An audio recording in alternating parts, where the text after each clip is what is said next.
Frères et sœurs, exhortons-nous davantage sur la persécution. Seigneur Jésus-Christ, nous t'invitons, viens nous édifier, viens nous fortifier par la puissance de ta parole, au nom de Jésus-Christ. Amen. Frères et sœurs, la Bible déclare dans Apocalypse 12, au verset 17, « Furieux contre la femme, le dragon s'en alla faire la guerre au reste de sa descendance, à ceux qui respectent les commandements de Dieu et qui gardent le témoignage de Jésus-Christ. » Furieux contre la femme, le diable, le dragon encore appelé son nom ancien, s'en alla faire la guerre au reste de la descendance de Dieu, que nous sommes, à ceux qui respectent les commandements de Dieu et qui gardent le témoignage de Jésus-Christ. Frères et sœurs, le diable va te persécuter. Il va te faire la guerre. Mais sois-en rassurés, nous sommes plus que vainqueurs en Jésus-Christ. Plus que tu as refusé de le servir, il va te persécuter. Tu auras des turbulences, mais sois-en sûr, le Seigneur Jésus-Christ est dans ta barque. Il te garde et il te protège. Garde la foi. Éphésiens chapitre 6, le Seigneur Jésus-Christ nous donne les armes. Les chrétiens doivent prendre les armes. À partir du moment où tu deviens chrétien, tu rentres dans le combat spirituel. Et le combat spirituel, on n'y va pas n'importe comment, hasardement. Il faut avoir les armes de Dieu, afin de tenir ferme dans les combats, dans les tribulations, dans les défis. Éphésiens chapitre 6, verset 10. La Bible déclare,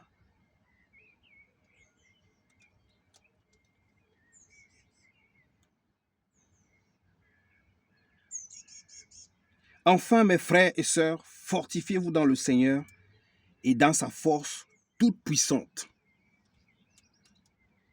Revêtez-vous de toutes les armes de Dieu afin de pouvoir tenir ferme contre les manœuvres du diable. »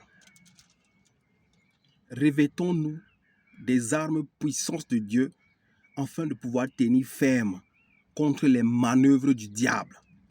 Parce que nous sommes devenus enfants de Dieu, nous devons nous revêtir des armes puissantes de Dieu.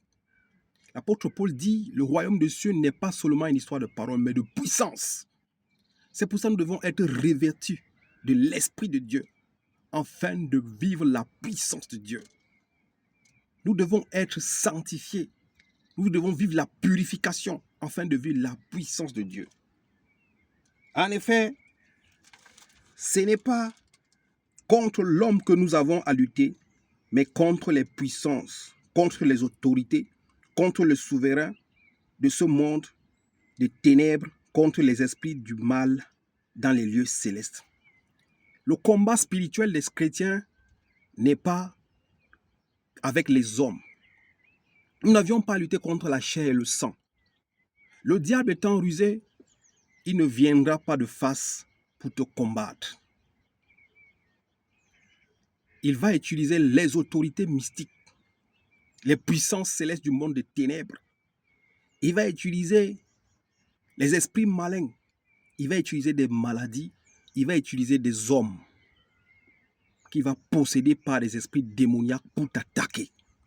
C'est pour cela, frères et sœurs, quand les membres de ta famille vont t'attaquer, ne t'en prends pas à eux, parce que la guerre n'est pas charnelle, elle est spirituelle. C'est pour ça que la Bible dit ici, nous n'avions pas à lutter contre les hommes. Nous n'avions pas à lutter contre les hommes, mais contre les puissances, contre les autorités. Quand un homme t'attaque spirituellement, tu ne t'attaques pas à cet homme physiquement, parce que cet homme est manipulé par un démon, par des esprits impurs qui l'habitent. Tu dois t'attaquer aux esprits malins qui sont derrière cet homme. Tu dois t'attaquer aux autorités qui ont pris la vie de cet homme en otage. Tu dois t'attaquer aux esprits malins qui se sont accaparés de cet homme ou de cette femme ou de cet enfant. C'est pour cela, n'en veux pas à ceux qui te combattent si tu les connais physiquement. Ne les en veux pas parce qu'ils sont habités par des démons, par des esprits impurs. Le combat, il est spirituel. Quand tu regardes celui qui te combat, ne le regarde pas lui, mais regarde l'esprit qui se cache derrière lui. C'est cet esprit, sur cet esprit que nous prenons autorité. Comme quand le Seigneur Jésus-Christ a vu le fou du Gadarénien. Il a pris autorité sur l'esprit qui était derrière lui, a dit, va-t'en. Il ne prenait pas autorité sur le fou, qui n'a été qu'un instrument qu'on a utilisé. Le diable et les démons, les esprits malins, aiment habiter les corps. Ils cherchent les esprits faibles pour les habiter, pour combattre les enfants de Dieu. Quand tu as le discernement, ne combats plus ton père parce qu'il est sorcier. Ne combats plus ta mère parce qu'elle est sorcière. Ne combats plus tes frères parce qu'ils sont sorciers. Mais donne-leur de l'amour. Montre-les de l'amour. Mais combats les esprits qui sont derrière eux. C'est ces esprits que tu dois chasser au nom puissant de Jésus-Christ. Car le combat n'est pas charnel. Au nom de Jésus-Christ, amen. Nous avions à lutter contre les autorités, les puissances démoniaques, les démons, les puissances malignes de ce monde des ténèbres. Les esprits impurs, les esprits rebelles, c'est avec ces esprits que nous avions le combat. Nous devons les combattre tous les jours. Quand tu deviens chrétien, c'est tous les jours le combat spirituel. C'est pour ça que la Bible déclare ici, c'est pourquoi prenez toutes les armes de Dieu afin de pouvoir résister dans les jours mauvais et tenir ferme après avoir tout surmonté. Tenez donc ferme, ayez autour de vos tailles la vérité. La première des choses qu'une chrétienne doit avoir, la vérité dans sa vie. La vérité en guise de ceinture. Enfiler la cuirasse de la justice. Un chrétien doit être juste. Pour rentrer dans le combat spirituel, il faut que tu sois vrai, que tu sois juste. Mettez comme chaussure à vos pieds le zèle pour annoncer l'évangile de paix. Prenez en toutes circonstances le bouclier de la foi avec lequel vous pouvez éteindre toutes les flèches enflammées du mal de l'ennemi. Le bouclier de la foi, notre foi, quand tu deviens chrétien, ta foi doit être grande. C'est avec cette foi-là que tu éteins les flèches, les traits, les armes de l'ennemi, tu les anéantis. C'est avec la foi. Quand tu proclames au nom puissant de Jésus-Christ, j'anéantis les flèches, les armes mystiques, je brise les cycles de malédiction, je détruis les armes malignes, j'anéantis toute ruse de l'ennemi. C'est avec la foi. Le bouclier de la foi, nous devons le tenir pour éteindre les flèches et les traits enflammés du mal de l'ennemi. Au nom de Jésus-Christ. C'est là où la puissance du nom de Jésus-Christ agit, quand tu tiens le bouclier de la foi pour éteindre les flèches et les traits enflammés du mal de l'ennemi. Prenez en tout circonstance le bouclier de la foi avec lequel vous pourrez éteindre toutes les flèches enflammées du mal de l'ennemi. Faites aussi bon accueil au casque du salut et à l'épée de l'esprit, c'est-à-dire la parole de Dieu. C'est avec la parole de Dieu. Quand il y a une maladie, il est écrit, par tes maîtres ici, je suis guéri. Je proclame la guérison au nom de Jésus-Christ. Maladie, tu n'as pas de pouvoir sur moi. Le Seigneur Jésus-Christ a pris mes infirmités, mes maladies.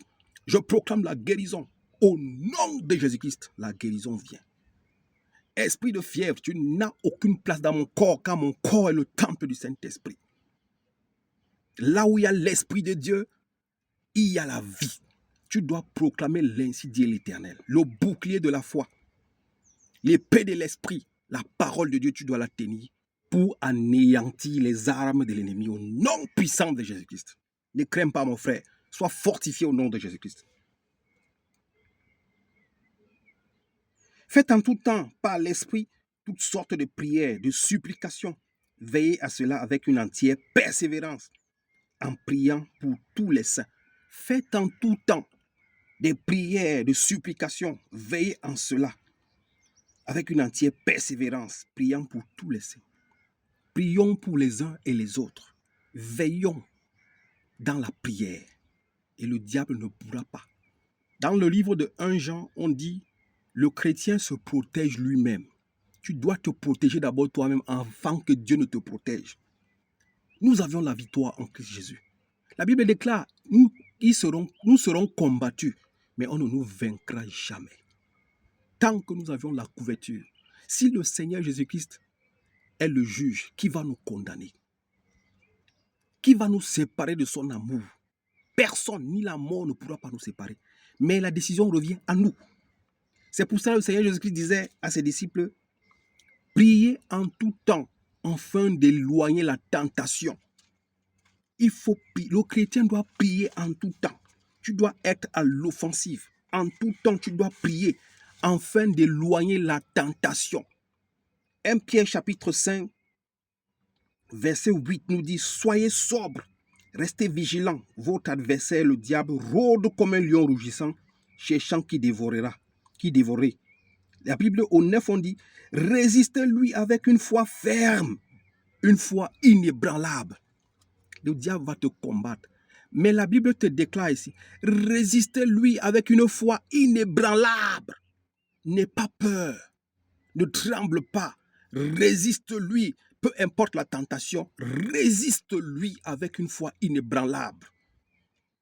Et j'ai une promesse pour toi, pour finir ce message, dans le livre de Frères et sœurs, que Dieu soit loué, de Jacques, frères et sœurs, une promesse, que Dieu soit loué.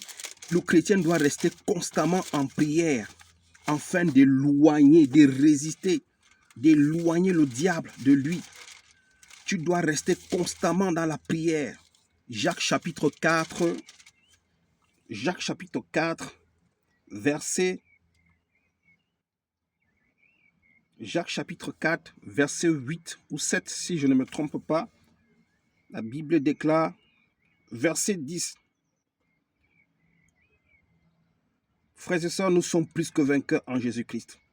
Nous avions la victoire.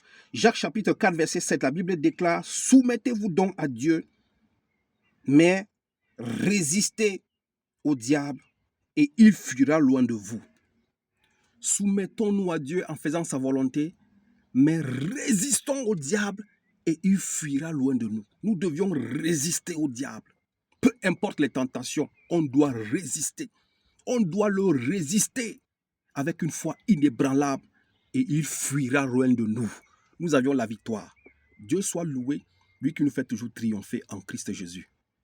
Que nos vies, vos vies soient cachées en Jésus-Christ et en Dieu le Père. Que le rocher fortifié qui est le Seigneur Jésus-Christ couvre vos vies afin que vous soyez invisibles au monde obscur des ténèbres, afin que notre foi ne soit pas ébranlée. Au nom de Jésus-Christ, Amen.